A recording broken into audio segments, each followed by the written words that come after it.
से एक खबर दर्शकों को बता देते हैं। अमेरिकी राष्ट्रपति ट्रंप ने बांग्लादेश और भारत के रिश्तों को लेकर एक बहुत बड़ा बयान दे दिया है। ट्रंप ने कहा है कि बांग्लादेश मामले को पीएम मोदी अपने हिसाब से देखेंगे और फैसला लेंगे। ये बहुत बड़ा बयान माना जा रहा है। एक बार आपको फिर से याद दिला दें, बांग्लादेश ये वही देश है जहां पर जो अल्पसंख्यक हैं, जो हिंदू वहां पर अब अल्पसंख्यक हो चुके हैं। कई मर्तबा इस तरह की तस्वीरें सामने आ चुकी हैं, वहां पर हिंदुओं पर अत्याचार हो रहा है। ऐसे में ये मुलाकात जब डोनाल्ड ट्रंप और प्रधानमंत्री नरेंद्र मोदी की हुई है, तो अमेरिकी राष्ट्रपति ट्रंप ने बांग्लादेश और भारत के रिश्तों को लेकर एक बहुत बड़ा बयान इसे माना जा सकता है। ट्रंप ने कहा कि बांग्लादेश इस मामले को जो पीएम मोदी है वो अपने हिसाब से देखेंगे और फैसला भी यहां पर करेंगे। The Bangladesh issue, because we saw and it is evident that how the deep state of United States was involved to regime change during the Biden administration. Then Mohammed Yunus made Junior Soros also. So what is your point of view about the Bangladesh? And what is the role that the deep state played in the situation in Bangladesh? Well, there was no role for our deep state. It was.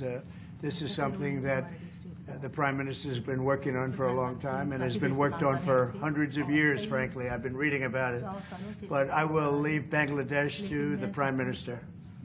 तो नीरज इस वक्त phone line पर मेरे साथ मौजूद है। Neeraj, Donald Trump का ये कह देना कि ये फैसला मैं प्रधानमंत्री पर छोड़ देता हूं, प्रधानमंत्री इसका फैसला करेंगे, क्या बताता है ये? नीरज।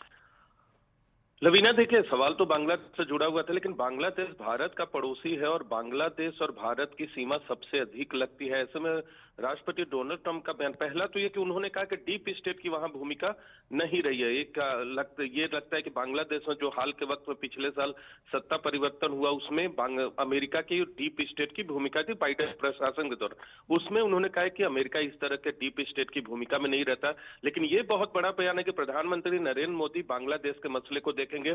जाहिर सी बात है, आने वाले 4 सालों में, खासकर जब तक ट्रंप है, अमेरिका की बांग्लादेश को लेकर नीति भारत के लिहाज से तय होगी, उसमें भारत का एक महत्वपूर्ण भूमिका होगी। इसीलिए उन्होंने कहा है कि प्रधानमंत्री नरेंद्र मोदी बांग्लादेश को देखेंगे और बांग्लादेश जिस तरह से शेख हसीना मौजूदा में भारत में मौजूद हैं और लगातार बांग्लादेश की तरफ से भारत विरोधी बयान भी आते रहे हैं, लेकिन ट्रंप ने जिस तरह से अपने चुनाव प्रचार के दौरान बांग्लादेश में अल्पसंख्यकों और हिंदुओं पर हो रहे अत्याचार की चर्चा की, तो और उसके बाद आज का बयान ये साफ बताता है कि बांग्लादेश को लेकर भारत का जो पक्ष होगा, यानी प्रधानमंत्री नरेंद्र मोदी जो स्टैंड लेंगे, अमेरिका भी उसके साथ चलने की कोशिश करेगा। ठीक है नीरज, बहुत शुक्रिया हमारे साथ जुड़ने के लिए, तमाम जानकारी दर्शकों तक पहुंचाने के लिए। अवतंश जी हमारे साथ लगातार सीनियर जर्नलिस्ट मौजूद हैं। अवतंश जी, अब इसी पे बात कर लेते हैं। बांग्लादेश पर जब सवाल पूछा गया तो ट्रंप ने कह दिया कि ये तो फैसला जो है मैं प्रधानमंत्री नरेंद्र मोदी पर छोड़ देता हूं। अब इसमें ये जो स्ट्रेटेजिक पार्टनरशिप है उसकी गहराई के साथ साथ क्या ये उस ट्रस्ट को भी बताता है,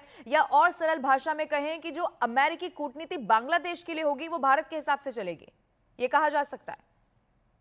कहा जा सकता है। मुझे लगता है कि मुख्य मुद्दा, जब प्रेसिडेंट ट्रंप ने कहा कि भारत के प्रधानमंत्री देखेंगे, तो मुझे लगता है कि अगर पहले कोई अगर उसमें उसके इंटरनल मैटर्स में दखल अंदाजी हुई हो, तो मुझे लगता है कि अब वो नहीं होगी। इसका मुझे लगता है कि क्लियर इंडिकेशन उन्होंने दिया कि वो किसी भी तरह से बीच में नहीं आएंगे, अमेरिका नहीं आएगा बीच में, चाहे ये डीप स्टेट कहें या कुछ भी और कहें, अमेरिका बीच में उसमें इंटरफेयर नहीं करेगा। ये बहुत ही महत्वपूर्ण बात है। इस तरह का अगर कोई एश्योरेंस मिल गया हो, तो अगर ये मीन करते हो राष्ट्रपति जी, तो ये भारत के लिए बहुत ही अच्छी बात होगी। और जब साझा प्रेस कॉन्फ्रेंस हो रही थी उसमें अगर आपने देखा तो एक बार चाइना का भी जिक्र आया, चाइना से संबंधों के बारे में भी पूछा गया, और तब ट्रंप ने न्यूक्लियर पावर किस तरह से वहां पर बढ़ रही है, इन सब बातों का भी जिक्र किया। ये क्या बताता है, और इसे भी और जरा अगर सरल भाषा में हम समझें तो? देखिए, एज अ लीडर मुझे लगता है कि ट्रंप कोशिश कर रहे हैं सभी देशों के साथ अपना अच्छा संबंध बनाए रखें, जिससे इंटरनेशनल कॉन्फ्लिक्ट्स में कमी आए। क्योंकि एक बहुत ही बड़ा मुद्दा था यहाँ के चुनावों में कि अमेरिका की जो इन्वॉल्वमेंट है इंटरनेशनल वॉर्स में, वो कम हो, उसके फुटप्रिंट्स कम हो।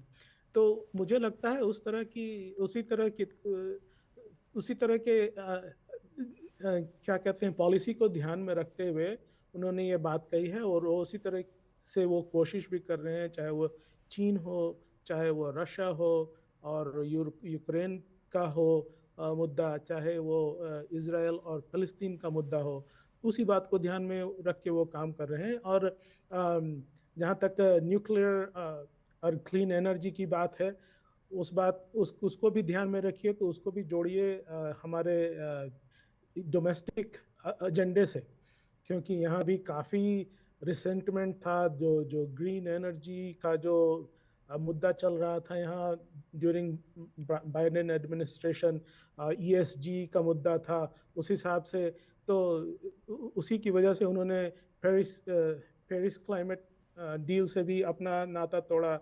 तो मुझे लगता है उन सबको ध्यान में रखते हुए न्यूक्लियर बहुत ही बढ़िया ऑप्शन है, क्योंकि एनर्जी की ज़रूरत भारत को बहुत ज़्यादा है, डेवलपिंग कंट्री है, काफ़ी बड़ा पॉपुलेशन है, और सबसे अच्छा तरीका मुझे लगता है कि न्यूक्लियर एनर्जी क्लीन भी है, इन्वायरमेंट फ्रेंडली भी है, और बहुत सेफ भी है इन जनरल।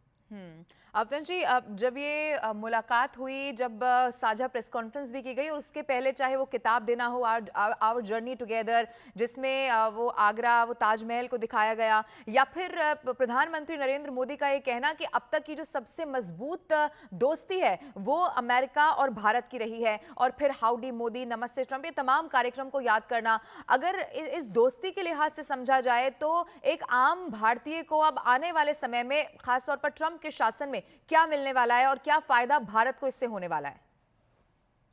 देखिए, भारत और अमेरिका की दोस्ती एक बहुत ही अच्छे स्पीड से ऊपर की ओर ही बढ़ती जा रही है, जो बुश के समय से शुरू हुई, और दूसरे राष्ट्रपतियों के शासनकाल में थोड़े बहुत तो बम्स तो आते ही हैं, लेकिन कभी बहुत बड़ा बम्प नहीं आया, और हमेशा आगे बढ़ती रही।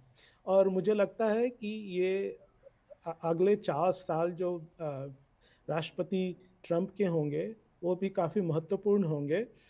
एक बहुत बड़ा जो बदलाव आएगा राष्ट्रपति ट्रंप के साथ, और उसका अगर कंपेयर करें पिछले प्रशासन से, तो जो आइडियोलॉजिकल डिफरेंसेस थे दोनों शासन में, जहाँ की अमेरिका और उसके लोग, प्रशासन के लोग, भारत को ह्यूमन राइट्स पे, जेंडर इक्वालिटी पे, और ऑल तरह की बहुत सी आइडियोलॉजिकल, खासतौर से वोक आइडियोलॉजी पे जो लेक्चरबाजी होती थी भारत के प्रति, उसमें बहुत कमी आएगी, वो नहीं होने वाला। तो वो जो इरिटेंट्स थे, वो मुझे लगता है वो ख़त्म हो जाएंगे, और ट्रेड पे, बायलैटरल ट्रेड पे, पीपल टू पीपल रिलेशनशिप पे, क्योंकि देखिए संख्या भी बढ़ती जा रही है, उनका प्रभाव भी बढ़ता जा रहा है। चाहे आप पॉलिटिक्स में देखें, पहले से आईटी में और प्रोफेसरशिप में और प्रोफेशनल रोल्स में, चाहे आप डॉक्टर हो, इंजीनियर हो, सिलिकॉन वैली में हो, वो तो पहले से था ही। अब राजनीति में भी उनका काफ़ी बढ़ा है, उनका वेट काफ़ी बड़ा है। कैश पटेल, अगर 1-2 दिन में उनकी भी कंफर्मेशन आने वाली है। आज कैश पटेल का जो सेनेट कमिटी में कंफर्मेशन का एक स्टेप था, वो पूरा हुआ, वो फाइनल स्टेप पे आ गए हैं। अब सीधा पूरा सेनेट उनको कंफर्म करने के लिए वोट करेगी। तो वो भी देखिए, वो पहले इंडियन अमेरिकन कैबिनेट रैंक के होंगे एडमिनिस्ट्रेटर किसी भी एडमिनिस्ट्रेशन में। तो ये सब चीज़ें देखते हुए हम कह सकते हैं कि